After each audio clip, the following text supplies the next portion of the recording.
John, thank you very much for joining the 6th annual DGI conference this morning with a great presentation. Excellent detail and very good presentation. Thank you very much. I have a quick question, several questions for you. My first question is,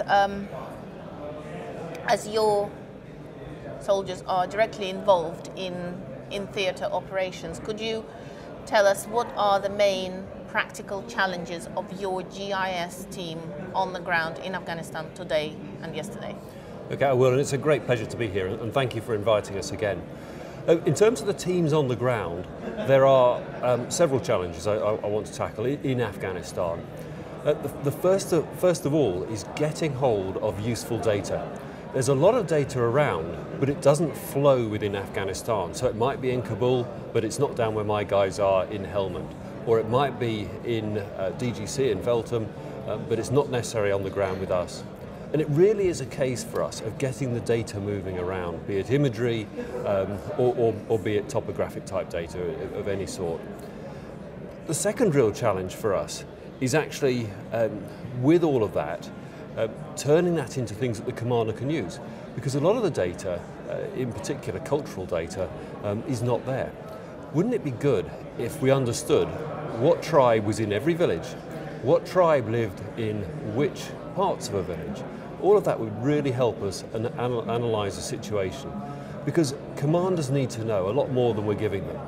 Commanders need to know, if I build a well in such and such a village, who will benefit, what will they think of the work we've done, and where else do I need to build the wells to stop there being friction? So it's a much bigger problem set, and we need more information in order to deliver that. GIS has changed in the last 5 years. In fact, we keep talking about GIS and defense GIS changing every year. What made the biggest difference in the last 3 years? What was that change that made a difference to your operators on the ground?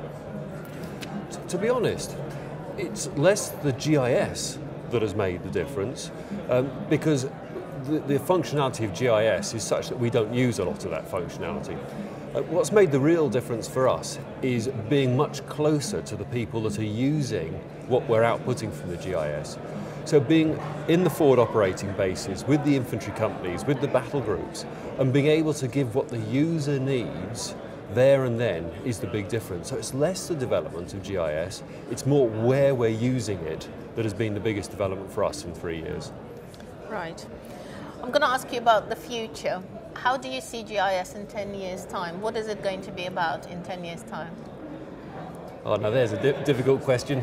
I'll be retired in 10 years' time, I hope, but it's important to understand that for us, it's not technology that will make a difference now. It's how we use the technology within defence.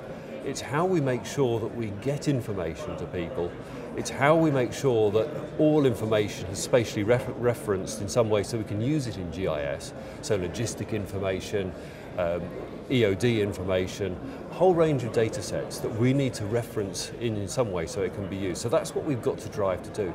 But of course that can be helped, and I think the big difference that GIS will make in that 10 years' time is we'll be able to pull in all sorts of web-served information from the sort of cloud computing and the SOA type architectures. But if we can pull in information, then the analysts forward supporting the commander can provide something that the commander really needs there and then. Right.